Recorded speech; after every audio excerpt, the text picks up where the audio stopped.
exciting initiatives, and we're here now. So thanks for being here. Absolutely, thank you. I appreciate the opportunity to be here. Thank you all for having me.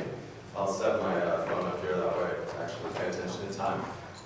One of the things that we wanted to talk about was the AOA. Obviously, we're very active and very involved with all issues related to healthcare, but we've been very active and engaged with issues related to the Affordable Care Act and the implementation of the Affordable Care Act.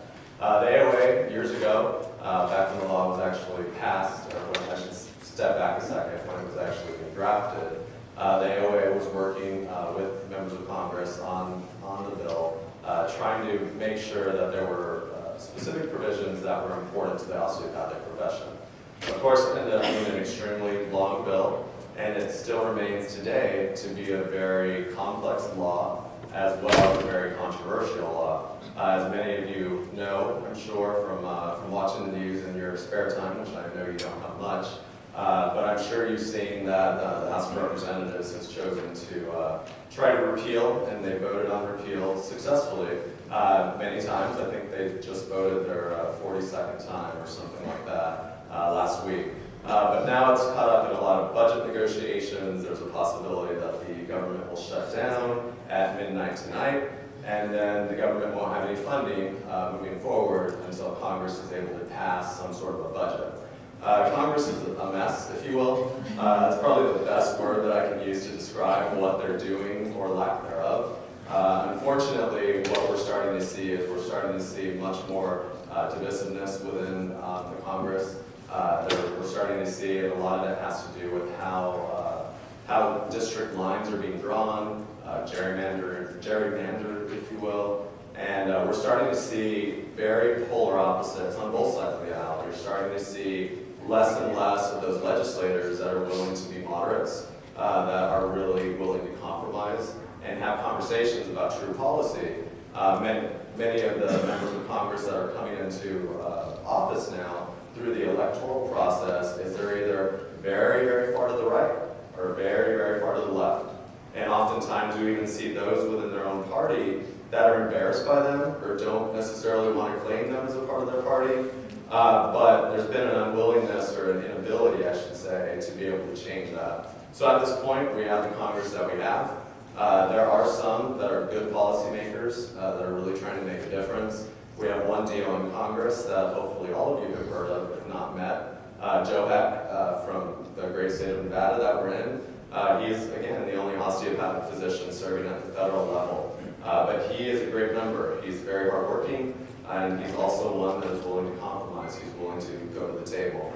So the AOA, years back when the Affordable Care Act was being drafted, we chose to be at the table, to be a part of the discussion, be a part of the negotiations, and supported the advancement of the Affordable Care Act, which again has now been signed into law, has been law for over 3 years. It was signed into law, I believe, March 22nd of 2010, maybe the 23rd, so give or take a day or two. But even still, there are many in the public, whether they're involved in healthcare or whether they're removed from healthcare, that don't know that it's the law or don't want to accept that it's the law. And then there are those that don't want to accept that it is, regardless of what is happening, that it is being implemented, and it's difficult. It's a complicated law again. It's one that has many, many provisions, many different aspects to it related to coverage, related to access, related to prevention, how care is provided, how delivery systems will look in the future. So there's a lot to take in when it comes to the Affordable Care Act. So what we hope to be able to do, and hopefully I'll be able to talk a little today about some of the AOA's efforts with the Affordable Care Act to try to ensure its effective implementation. When I say effective implementation, that doesn't mean that we love the law. It doesn't mean that we hate the law, but it means that there are certain provisions that we see are extremely important in order to move healthcare forward in this country. There are also many elements of healthcare that were not even included in the Affordable Care Act. Physician payment reform, medical liability reform, other issues that are high priorities of not only the AOA as an association, but are high priorities of the profession. High priorities for students, for residents, for practicing physicians, because we recognize the fact that there's a lot that needs to happen in order to improve healthcare in this country.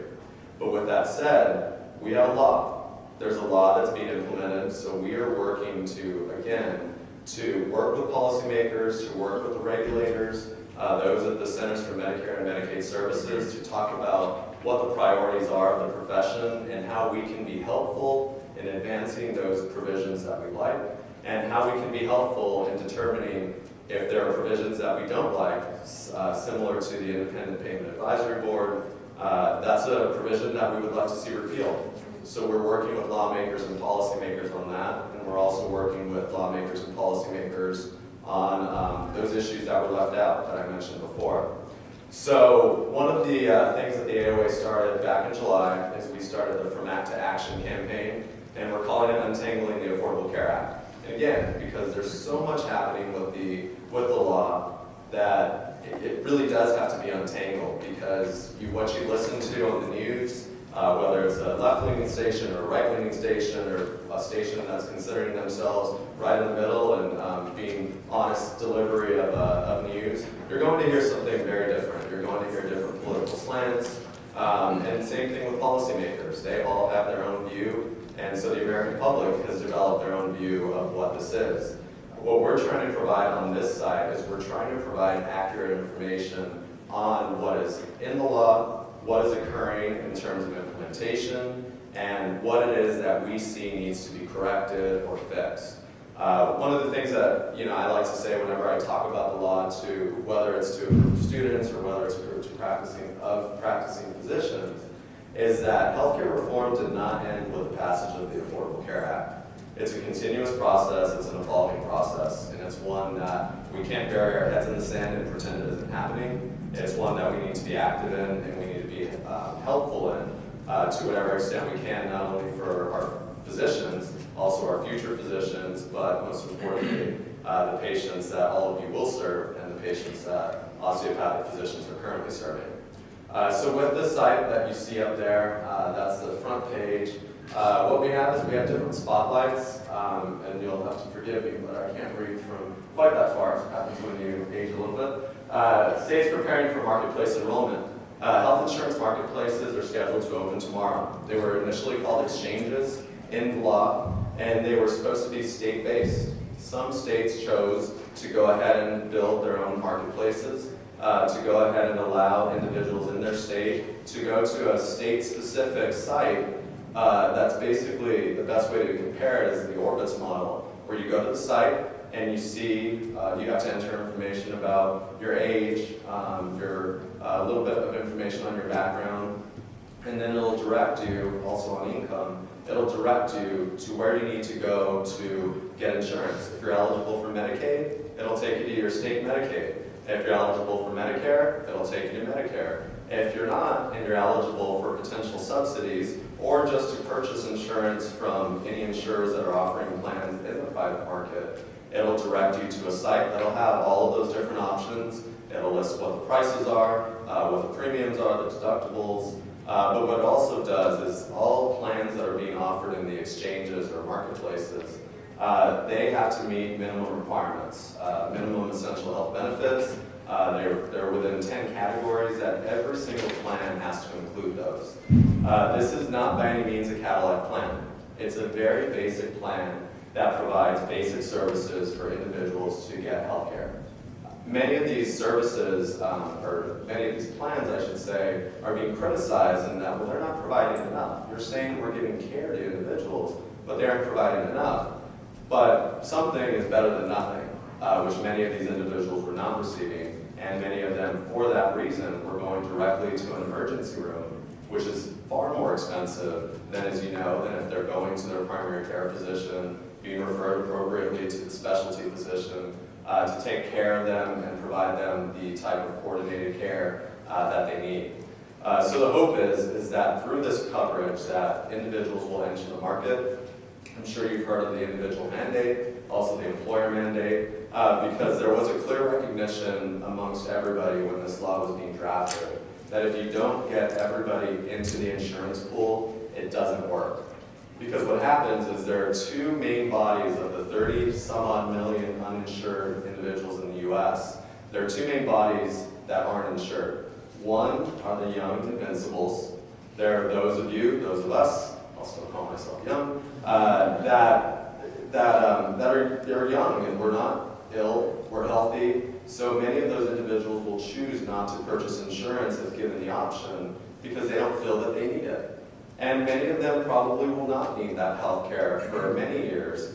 But then you have the other population that's about to enter the healthcare system, and those are the very, very sick individuals. They're sick, they have a lot of conditions, they're very costly to the system, and the reason many of them are not currently in the healthcare delivery system is because they can't afford it, or because of the fact since they are sick and they have pre-existing conditions, insurers prior to the Affordable Care Act were allowed to not permit those individuals to purchase plans, or those that did allow those individuals to purchase plans, they were extremely costly because the insurers knew that they were going to be costly to provide that insurance for. So then oftentimes the cost of the actual insurance plan was out of reach for those individuals. So nonetheless, it's not going to be pretty. When the marketplace is open, HHS has given every assurance that the marketplaces will open, that they're going to function, whether they're run by a particular state, or whether those states that chose not to accept their own marketplace, that'll be run by the federal government. And again, those all open tomorrow. Even if the government shuts down tonight, the marketplaces are still ready to go. There will still be individuals that will be providing that type of care. So that's the first section in the spotlight. And then what we'll be doing on a monthly basis is we'll be having 5 questions with an expert. So different provisions of the law, different areas of the law, we're starting to highlight those and bring in expert opinions that can provide detailed information of the most frequently asked questions. Last month we had the Physician Payment Sunshine Act, the transparency provision that requires for drug manufacturers and pharmaceutical companies to report any sort of exchange of money between the company and the physician. And it's been coming for many years. It started in the Senate by Senator Chuck Grassley, and it's moved ever since. The law, it was signed into law, but then the regulation took a very long time to come out. It was actually a couple years delayed, but it finally did. So the Sunshine Act is now in effect as of August 1st, so last month. That reporting already started. And then physicians have the opportunity to verify the information and make sure it's accurate. Because any information, whether it be for research or any dollars, whether it be for research funding for a physician, so if a physician is involved in research for a specific drug that's about to come on the market, or if a physician is involved in clinical trials, they receive money from a pharmaceutical company for that purpose. But also continuing medical education, there's exchanges of money that occur there. There were exceptions that were made, which we worked very hard on to not have to report that information because we did not want to discourage the type of support that is currently received from pharmaceutical companies and device manufacturers because of the fact that providing CME, as you'll find out once you're completely done with your education, just like health reform, it's a continuous process. And you need to receive a certain number of credits of CME every year, so we did not want to detract from that. But nonetheless, that's basically what's provided in the spotlight. And then we have a few other sections. And then on the far right, you'll see important deadlines that we've listed that provide the type of information that hopefully physicians are looking for that has the open enrollment in the marketplaces on October 1st. Physicians who are first-year participants in EHRs, also has deadlines for submission of information regarding e-prescribing. So all of the information is here. And then we also have videos related to the marketplaces, different information that can be provided in physician offices. And then we have a breakdown, and I'm going backwards, but workforce information, so the workforce provisions included in the ACA, prevention and wellness provisions, primary care provisions, health plan coverage. One thing that I'll point out, and then we'll get off the site, is many have criticized, many of our members have criticized the AOA for taking a position on the Affordable Care Act, for supporting the Affordable Care Act and working on the successful implementation. Regardless of political leanings, It was a very difficult decision for the AOA to make, but the reason that the AOA chose to do so was because there are many of the tenets of the osteopathic profession that are a part of the Affordable Care Act. There are also pieces of the Affordable Care Act that will move, if implemented properly, will move the healthcare delivery system in the direction that we see osteopathic physicians already providing care, but we also see the importance of providing important incentives in order to do so. And if we're not incentivizing primary care, most individuals are going to start moving into other specialties, because of the fact that maybe they're higher paying, or maybe they have a better quality of life in terms of the number of hours worked. But we also recognize as a profession that primary care is the foundation of any solid healthcare delivery system. And if we start to step away from primary care, the system won't function the way that we need it to. With that said, team-based care is also very important. There are parts of the ACA that encourage that do provide funding for nurse practitioners, that also provide funding for pilots for medical homes, which are physician-led, but they also are reliant on a team-based approach to care. So we recognize the fact that there are many pieces in here that we can work with, that we can help continue to shape over the years. So that's why we are where we are. Again, we do not claim it's a perfect law. If you talk to any of the AOA leaders, they will not claim it's a perfect law. But what they will say to you is that it is a law, and it is something that it's in our best interest to help to implement appropriately. Because all of these other individuals that do not have insurance coverage, we want to get them covered, but we also want to make sure that there are physicians there to provide access to care, and that the physicians are trained in the way that they need to, that there's graduate medical education opportunities for physicians. The Teaching Health Center G&E program was included as part of the Affordable Care Act. And it was only a trial, so it was only for 5 years, so funding for that program expires in 2015, but that's a program that we're working to extend. Primary care bonuses, there was one that was for 5 years that provided a 10% bump for primary care services under Medicare. That's an incentive for primary care. And then there's also the Medicaid-Medicare match. As everybody in this room either already knows or will become painfully aware in just a couple years, Medicaid pays at very low levels. Not that Medicare is the highest payer, because they don't pay at great levels either for services, but they pay substantially more than Medicaid does. And what this provision does is it requires Medicaid to pay at least Medicare levels for primary care services. But that one's only for 2 years. That was for 2013 and 2014.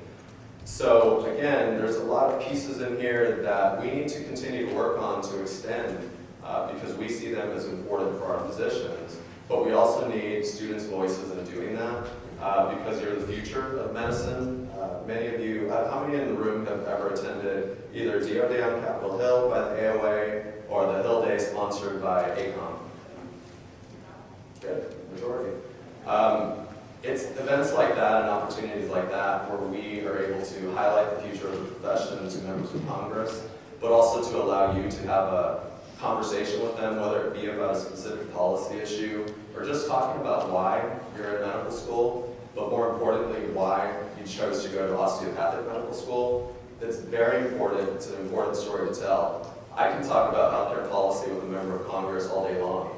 And I can talk about anecdotal examples that I've heard from physicians or concerns I've heard from students about their future and student loan debt, but nothing tells a story better than when you walk into a member of Congress's office and having that conversation of, listen, I want to provide care for patients, that's why I'm going to medical school, but I'm concerned that I won't be able to because of administrative burdens that are placed on physicians, because of the student loan debt that I'll have coming out of school, or the direction healthcare is going, and both sides of the aisle are showing an unwillingness to compromise on anything.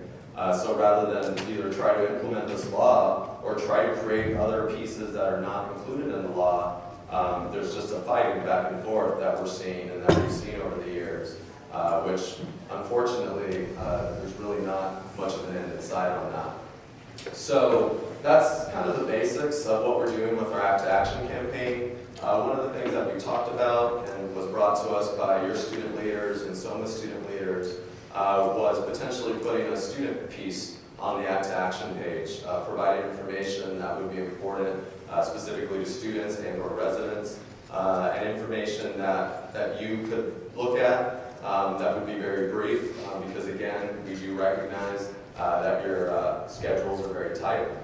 You don't have a lot of time to look at this, but I think all of you, the reason that you're here in this room is because you want to be engaged, you want to be informed, and hopefully you can spread that to the other students at each of your respective colleges of osteopathic medicine.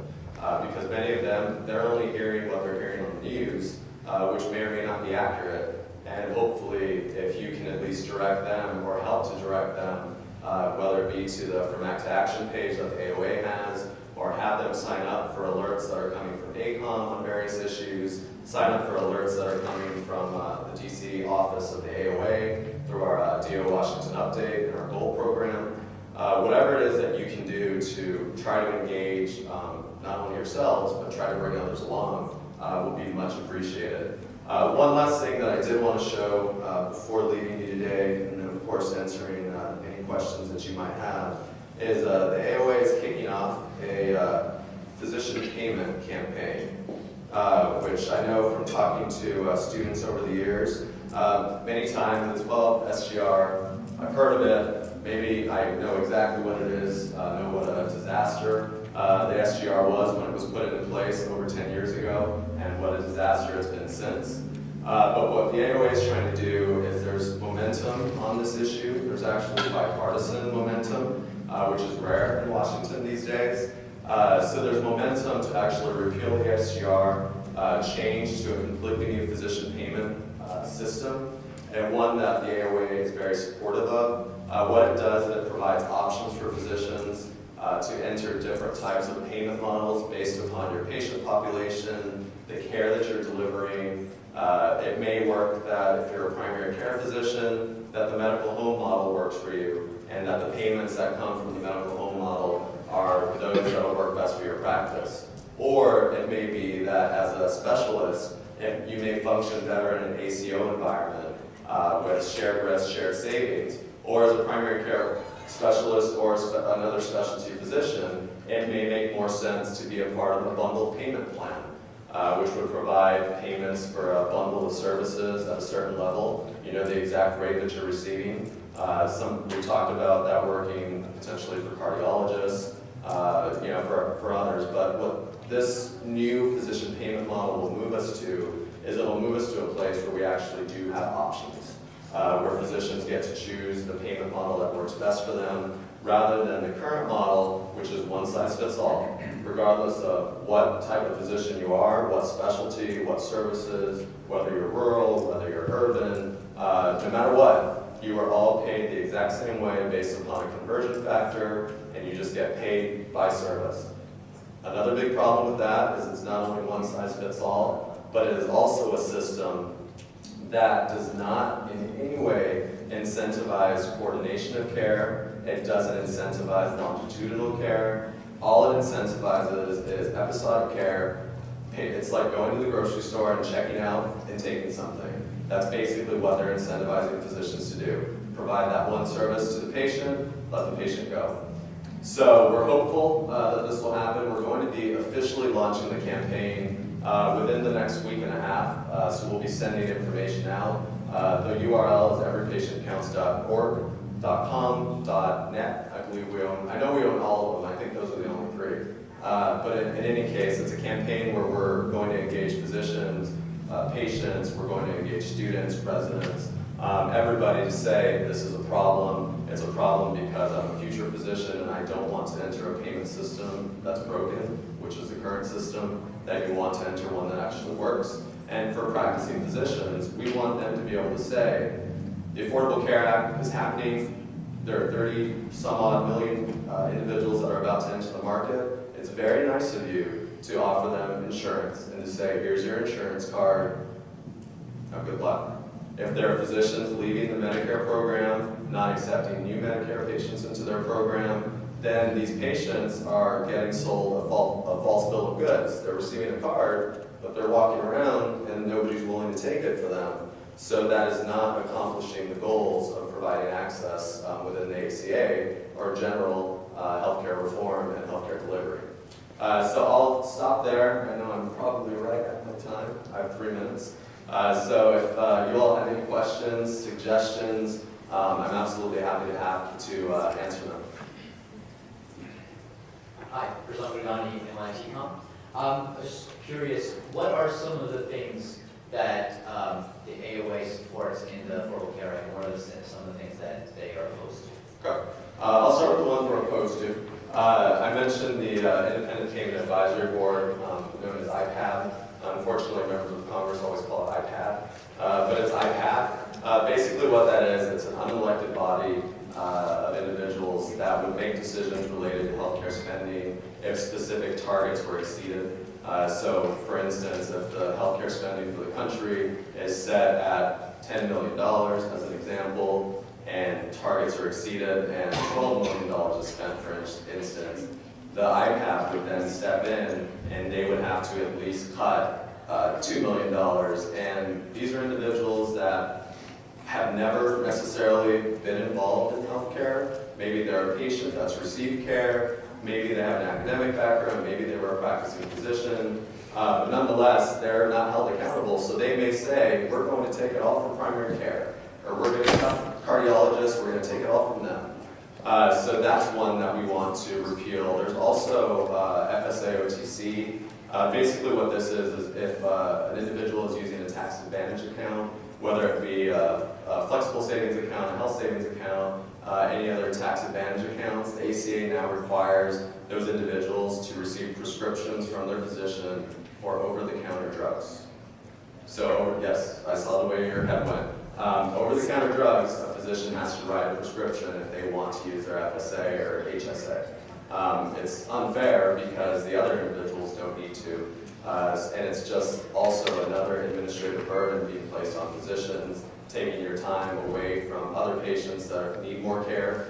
So that's another one. On the flip side, the Teaching Health Center GME program is one that we support. All of the payment incentives for primary care, also the prevention that's included in the law. And then in addition to that, even though that keeps getting gutted, but in addition to that, it also does provide preventive care services at no charge to individuals. Physicians are still getting paid for them, but it's encouraging prevention in the Medicare program. It also requires a welcome to Medicare physical, an annual physical for Medicare patients to make sure they're healthy. And it also does include delivery system reforms, including the medical home, shared savings, bundled payments I mentioned earlier. Yes? Speaking of the cost of the Affordable Care Act, with the potential of 30 million people entering into it, I understand that there could be some additional cost incurred. Then we also mentioned, some of these people go to the ER, to a primary care physician. It may allow these disease processes to escalate to much more expensive management plans. Has there been any research or studies done to see if through this Affordable Care Act and through preventative medicine, there's going to be a net reduction in cost? Anything been done along those lines? There's been actuarial work that's been done that will show that.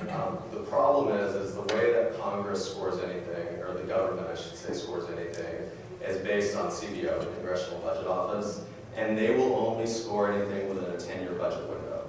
That's the budget window they work on. So prevention, for instance, you're probably not going to see those savings in a 10-year period, so they can't show it in that way, and they're unwilling to change that. Unless there's a law that's passed. There was actually a law just introduced 2 weeks ago that the AOA has sent letters of support on that would require it could at least triple that budget period for issues like prevention. That way they can actually show statistics that, yes, in the first 10 years it won't save, but in the second 10 or third 10, whatever it may be, that there will actually be savings. Right now, I think there are a lot of unknown factors with the ACA. A lot of it depends on how many people actually come into the system, whether or not they're willing to pay the penalties, what small businesses do, what employers do. But there have been, again, actuarial analyses that have been done that do show that there will be cost savings down the road. One specific example is related to the Medicaid expansion that was included in the ACA, which was extremely controversial. That's the only piece of the law that the Supreme Court said was not constitutional. So what they did is they allowed the Medicaid expansion to be optional. So each of the states could choose. That's been it's varied politically within every state. But there were specific analyses done within the Medicaid program that showed that the cost of uncompensated care that is currently occurring amongst the Medicaid population, that I don't remember the exact numbers, but I think on average across all states, there would be a net decrease in the amount that they would be spending on the Medicaid population of over 40%. So it was substantial in some states more than others, but it was substantial. So that just goes to show that if you bring people into a system that works, that has funding, and that's being appropriately implemented, that there are opportunities. But, you know, again, there are still a lot of unknowns, and I don't think anybody will be able to definitively say that, yes, this is going to lower costs, this is going to lower spending, or no, this is increased costs astronomically that we're never going to see come back. I think that, again, that we'll have to wait and see.